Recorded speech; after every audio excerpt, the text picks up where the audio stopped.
Well, here we are. You made it. It's day 21. Congratulations. Thanks for tracking along with us, man. I hope God has spoken to you in a really powerful way. And Matthew and I have been praying that the prayers that you've been asking God, that God would not only hear them like we know he does, but that he would answer him, that he would answer you and provide in miraculous ways. But here's a question for you. If God said yes to every prayer that you prayed for the past 21 days, what would change? Would anybody else's life change? Would just your life change? As we close out this series, that's what we want to talk about. Let's lean in and talk about what happens on day 22 and beyond.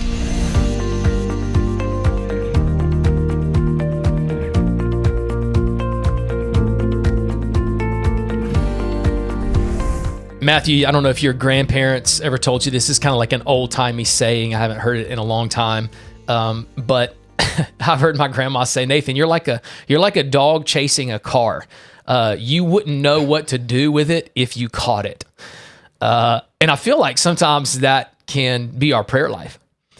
Have you ever thought about what if God answered every one of your prayers? I mean, what if you knew that whatever prayer came out of your mouth, the answer was going to be immediately yes? Would that change the world at all? Would it change other people's lives at all? Or would it just make you more rich or more beautiful or have a bigger house or a better job or just increase your quality of life at all? Man, that's something to think about. Do you ever sit back when you pray and say, God, this is what I'm asking for. And if you give it, then this is what I'm going to do with it. Is there any sort of planning, I guess, is what you're asking? Yeah. Like, is there any sort of, all right, God, here's the next step if you say yes. Yep. Here's the plan behind the request. Here's the reason why I'm asking. I know a lot of times I'll preface my prayers, or maybe the opposite of that would be closing out my prayers. Like, and God, when you say yes, if this is what you do, we're going to give you all the credit. Yep. We're going to give you all the glory. I'm going to praise you for it. I'm not going to be the one taking the credit. Not going to let humans take the credit for what you've done. And I'm kind of using that as the basis. Like, I know God is passionate about his glory. I know that that's something about our God. And so I'm like, all right, God, that's why I'm going to give you the glory. I'm going to give you the praise for it when you say yes. But as we were talking about this, I thought, that's good. There's nothing wrong with that. But what if there's more to it? What if there's even more to, all right, God, I'm asking this, I'm praying this, and here's why. So that you'll get the praise, so that you'll get the glory, so that humans won't take credit for what you've done, and because of, look at all these great effects that it's going to have. Here's it, when you say yes, the way I'm going to treat that yes. Yep. When you give me that gift, here's the way I'm going to use it. You know, like I think about thank you notes. When you get something, or at least here's the way I was taught, is when somebody gives you something, you write them a thank you note, handwritten thank you note. That's just what you do. It might be old school Southern thing, but that's the way I was taught. And the way my mom and dad taught me to write those notes is you write thank you for, and you're specific about what they gave you, and you also say what you're going to do with it, or what you have done with it. So like one time I got a gift card from somebody, and I said, I'm already making a list of the books I'm going to buy with this gift card. And now my parents always said, I don't know if this is true, but they always said, when that happens, when you do that, they know you're grateful and they know you're excited, and they're also even more likely to give you something in the future because they're thinking about, I know how he's going to use this, and he's excited about it, and he's grateful for it. So as a parent, same thing. Like, I agree with you 100%. If my daughters ask me for something and I say, well, what are you going to do with it? Let's just say one of my daughters says, Dad, can I have $20 today? I need to take it to school. And I say, well, what are you going to do with it? And they say something like, well, I don't know what I'm going to do with it. Or, well, cookies are 3 for $1 and I want to buy $20 worth of cookies. That's 60 cookies. Yeah. I'm thinking, now I would do anything for my daughters. Yeah. But that's not reasonable. No, I'm not going to give you $20. But now if my daughters came up to me, and this happened to my youngest daughter one time, she said the book fair is in town and it's at the school, and there's a girl in my class that parents don't have any money to give her. And she's like the only one in the class that the whole class goes to the book fair and she doesn't get to pick out a book. And so she's like, I mean, I feel bad for her. Like, Dad, can I take some money to school so that I can give it to that girl?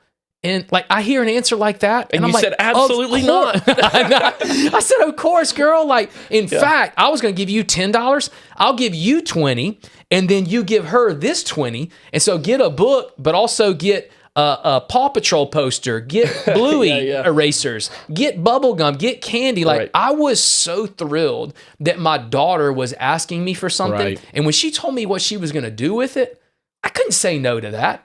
Like, that's my heart. I want to help people. I want to serve people. And that's just like God. And so I know Romans is one of your favorite favorite books of the Bible. Paul was really good at this. He would often tell people what he was praying for, but he didn't just leave it at that. He would say, all right, now when God answers, this is what I'm going to do with it.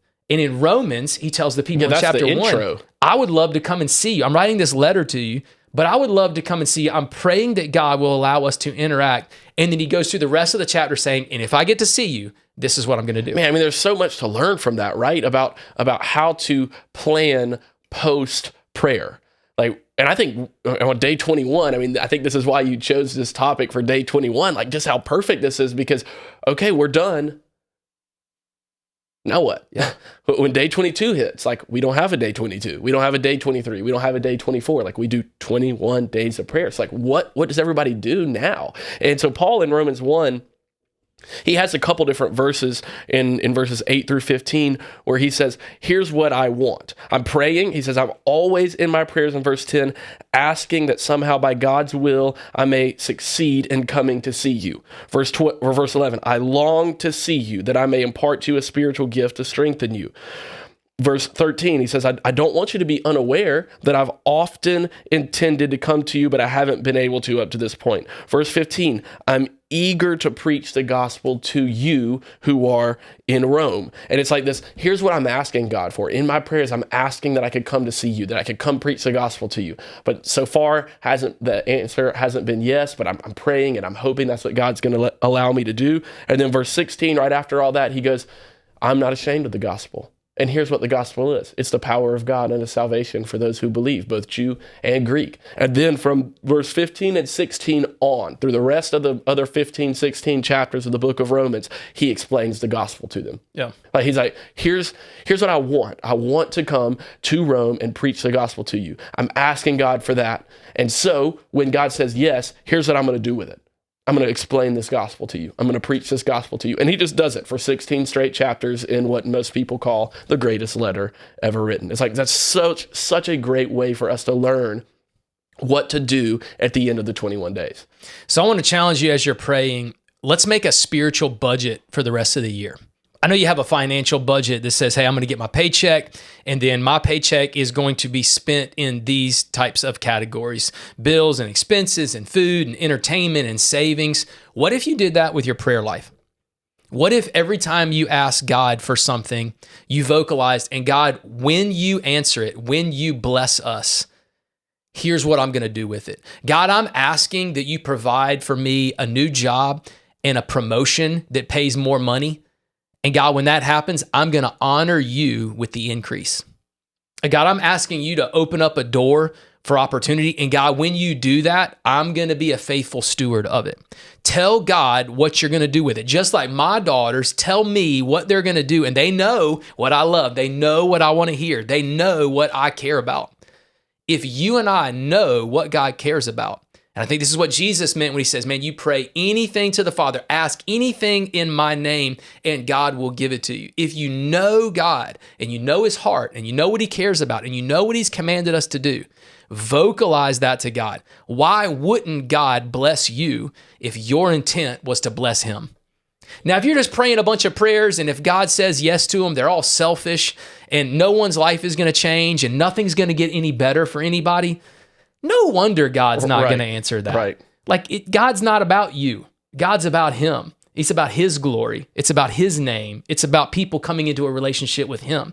But man, you start praying prayers and you start asking for things and you commit that you're going to honor God with all of it. Don't be surprised if God starts answering more and more of your prayers. So I want to challenge you. I don't know what prayers you've been praying, but it's day 21. We got a lot to celebrate here at Revo as even tonight, we're celebrating over 35 people moving forward in their relationship with Jesus. We're doing baptism tonight. And I'm challenging the people that are getting baptized. Hey, what does tomorrow look like? What are you going to do with this incredible celebration that we're having tonight? It's a commitment to God, not just to be baptized today, but to continue to move forward in your relationship with Jesus. Pull out your spiritual ledger, get you a budget ready, and commit to God. God, when you answer these prayers, I'm committing to you right now that this is what I'm going to do with it. This is how I'm going to spread your name. These are the lives that are going to be impacted. This is how I'm going to honor you. Start praying selfless, God-honoring prayers like that. And I believe in 2024, you will be surprised how many times God says yes. Hey, big shout out to Matthew. Thanks for driving the content, to Pastor Stephen. Rick on the ones and twos. He does all the editing. Rick. I hope you've enjoyed it. Pay attention in the upcoming months. We're going to have some more podcasts that we're dropping about relationships and studies of the books of the Bible. Pastor Jamie is going to be coming at you. Man, we want to help you continue to grow. Thanks so much for taking it seriously, for leaning in these last 21 days. Let's see what God does next.